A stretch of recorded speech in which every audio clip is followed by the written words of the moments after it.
Hello everyone and welcome to Managerial Accounting. In this video we're going to cover Chapter 16, which is about job order costing. There are a few new terminologies that we're going to learn, so please make sure that you follow all the steps that we are going to have in this chapter. So the first thing that we're going to start with is to have some kind of cost system overview. So what is a cost system? A cost system measure, record, and report product cost. So that's the main idea of a cost system, is to know how much this product cost us. So based on that, we'll be able to decide what is the reasonable price. And if the price is higher than the cost, then in this case we have a profit. In very few cases, we have to sell the product at a price below its cost. But how can we know if this is the right decision or not? We have to have a costing system so we can calculate our cost. So again, we measure, record, and report the product cost. So job order costing is one of the cost systems that we are going to learn. It provides product cost for each quantity of product that is manufactured. So each quantity of product that is manufactured is called a job. In other words, we can call it a batch, like a batch of items that we produce. We combine them together in a job order. So job order costing is often used by companies that manufacture custom products for customers or batches of similar products. So example would be apparel manufacturers, guitar manufacturers, anything that's custom, but we still group them together. On the other side, we have something called process costing. And process costing provides product cost for each manufacturing department or process. So now we're not costing it based on the job or the batch, but it's more for the department or for the process. So process costing is often used by companies that manufacture units of a product that are indistinguishable from each other and are manufactured using a continuous production process. So think about Coca-Cola, for example, the company that manufactures the Coca-Cola cans. It's a process that keeps running all the time. So that's a process costing, and every can of Coke is identical. So on this production line, it's a very similar kind of item that keeps going in a process. Also, there's a costing system that combines process and the job costing. It's called the hybrid costing. So sometimes we also call it operations costing. It has elements of both job order costing and the process costing. So hybrid costing is often used by companies that manufacture classes of products that are unique from one another but share a variety of common components. And you can see in this situation we have like a mix of a job order and a process at the same time. So just a quick refresher. Here we have a summary of the company that we used to manufacture a guitar as an example, which is called Legend Guitars. And we're going to see a summary of its manufacturing operations. So remember, inventory combines of material, work in process, and finished goods. And we covered that already in Chapter 15. So we have material, and here we're only focusing on the direct material. And then the work in process, it's any kind of material that's being manufactured, but it's not finished goods yet. So we have here the cutting, we have the assembly. So please cut the body and the neck of the guitar out of wood. And assembly, employee assemble and finish the guitars. So these procedures together, we call them the direct labor. Okay, and remember, direct labor and direct material, they combined, they give us what we call it the prime cost. And then once everything is manufactured, we have the finished goods. And the finished goods, this is the final product that's ready to be sold. And when we think about the product cost when it's finished, we think about the direct material, direct labor, and the factory overhead. So what are the examples of the factory overhead? Things like the depreciation of the equipment, depreciation of the building itself, the glue used in putting together the guitar. And keep in mind, sometimes it's very difficult to trace how much every single guitar used for glue. It's hard. The same thing for sandpaper, utilities, the supervisor salaries. All of these are considered to be factory overhead. So factory overhead and direct labor combined, we call them conversion cost. So these together, they constitute or represent the conversion cost. So job order costing records and summarizes manufacturing costs by jobs. And we already talked about that. So while jobs are still in production, they are part of the work in process inventory. When the jobs are completed, they become part of the finished goods inventory. So when we're working on the job, it's still work in process. When it's finalized, it's finished goods inventory. So when the finished goods are sold to customers, I hope you still remember that from financial accounting, the costs become part of the cost of goods sold. So look at this flow of manufacturing cost. In the material storeroom, we have material inventory, like the wood, the nails, all these items are part of material inventory. The direct labor and factory overhead, that's the production process. And if something is still under production, we call it work in process.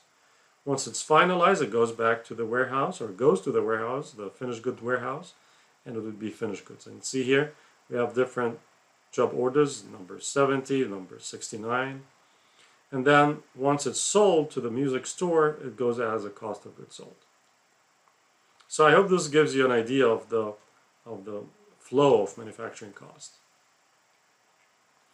Now let's see the inventory ledger accounts, and I think that's also good to understand. So we have three levels of inventory ledger accounts. We have the material, we have the work in process inventory, and we have the finished goods. So I hope to remember this is very straightforward. Material is still pure material. Nothing has been transformed yet. The work in process, now we took the material, we start working on it, but it's not finalized yet. Once it's finalized, it gets to be finished goods. So let's think about material. We have different forms of wood that we're using, things like oak, maple, things like that. So we combine them all together in a controlling account, and then we get a balance. The work in process, also we have different jobs that we're still working on, and then we combine them together in the controlling account for work in process, and that's the balance for it. And then the finished goods, these are jobs that have been already completed, so we take the finished goods controlling account at the very end, and that's their balance. So the balance for material inventory would be this amount, the work in process would be that amount, and the finished goods would be that amount. Together, we combine them together, and that would be our total inventory. So let's see the materials information and cost flow. So think about a material ledger account. Here we have the three main columns. We have, and that's step A here. In the first column or main column, we have the received items. Here are the issued for production, and then the remaining balance. And within each main column, we have a sub-column or smaller column for the report number, the quantity, and the amount. Okay, so the material requisition number, quantity, and amount. And then finally we have the date for the balance, quantity, unit price, and the amount. So we start with the first line here. We have a beginning balance for this item number 8, which is maple, which represents the wood used in the production. To December 1st, that's the beginning balance. We have 600 units. Each unit cost was $10 for a total value of $6,000. And then on the 4th, we actually issued 200 units based on the material requisition order number 672. So 200 items, remember the cost is $10, so that's $2,000. So the remaining balance out of the 600, we used 200, so the remaining balance on December 4th is 400, added $10, and it's $4,000. So remember, we started with 6,000, we used $2,000, so remaining balance is 4,000. On December 8th, we received, based on receiving report number 196, a quantity of 750 units for a total value of $10,500. And these units, if we do the math, it's about $14 each. So on the 8th, now we have two batches of our material. 400 at 10 for a total of 4,000, and 750 at $14 for a total of 10,500, which is this amount that we have here. So the total amounts available is 1150. If you combine 4,750, that should be about 1150. Okay, so the total value of what we have now is about 14,500. So we used, based on the material requisition number 704, 900 units out of the 1150. The cost turned out to be 11, but how did we get this value? Just think about the 400, and we took another 500 from the other batch. So 400 at $10 and 500 at 14. The total would be $11,000. So now we're only left with 250 out of the 750. The 4,000 batch has gone. So 250 at $14 for a total balance of 3,500. So if you think about the material requisition forms, we have two material requisition forms, 672 and the other 704. In one, we had 200 units at $10 for 2,000. The second one was 400 and 500, as I was describing earlier. The 400 at 10 and the 500 at 14. That's for 4,000, total 7,000. The total issued is 11,000. And each one of these material requisitions is going to be represented at the same level here. Point B would be job cost. So for job cost, for job 71, we have direct material used of 2,000. For job 72, direct material used is 11,000. Okay, so this is just to show you the material cost flow, or material information and cost flow for, like, again, the business that we're having. So a receiving report is prepared with material that have been ordered and received and inspected, are received and inspected. So when we receive the items, we issue the receiving report. But it has to be received and inspected, and it's fine, like it's going to go into our warehouse. The quantity received and the condition of the material are entered on the receiving report. When the supplier's invoice is received, it's compared to the receiving report, because we want to make sure that we are being charged the same amount that we actually received. We're not getting to pay something that doesn't match what we received. So if there are no discrepancies, a journal entry is made to record the purchase. And again, I hope you still remember, inventory is an asset, and material is part of the inventory. It's an asset.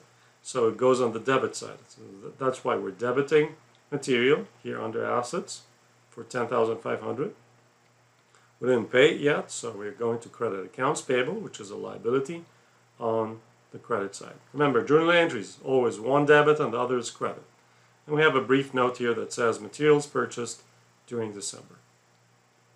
So we debit material and we credit accounts payable. The storeroom releases material for use in manufacturing when a material requisition is received. So now we have the material in the storeroom. When we receive the material requisition, then we start releasing the material. For direct materials, the quantities and amounts from the materials requisitions are posted to job cost sheets. A summary of the material requisition is used as a basis for the journal entry recording the material used for the month. So, in our case here, remember we had $2,000 and $11,000 for two jobs that we have used. So we're going to debit work in process because they are not finalized yet. So we debit work in process and we credit material because the material now is used in the work in process. So we are actually reducing one of our inventories, which is an asset, and increasing another form of inventory, which is another asset, which is called work in process. So we debit 13,000 for work in process and we credit material for 13,000. Keep in mind, both of these are assets. Both of them are different forms of inventory. We're just moving it from one inventory classification to another classification. We move it from materials to work in process. So when we debit inventory, when we debit work in process, now we increase the work in process. When we credit material, we reduce the material because it has been used in the work in process. Now let's see the labor information, how this can relate to the cost flows. So labor information and cost flows. So we have here two jobs, job 71 and job 72. We have two employees. We have employee D and employee S, let me call them that way. or employee DM and SA. And then we have here their time tickets during the month. And during the month of December, the job 71 labor cost was 7,500. Okay, and that employee is actually doing the cutting. SA is doing the assembly. So employee DM worked 71 hours, $10 each, for a total of 3,500. Employee SA is doing the assembly, is a little bit more expensive. He worked a total of 72 hours and multiplied by 500 hours, and that's $7,500. So the job cost sheet would be as follows. We have here already the direct material from the previous calculation for material, but we add the direct labor, 3,500, and the direct labor for the other job for 7,500.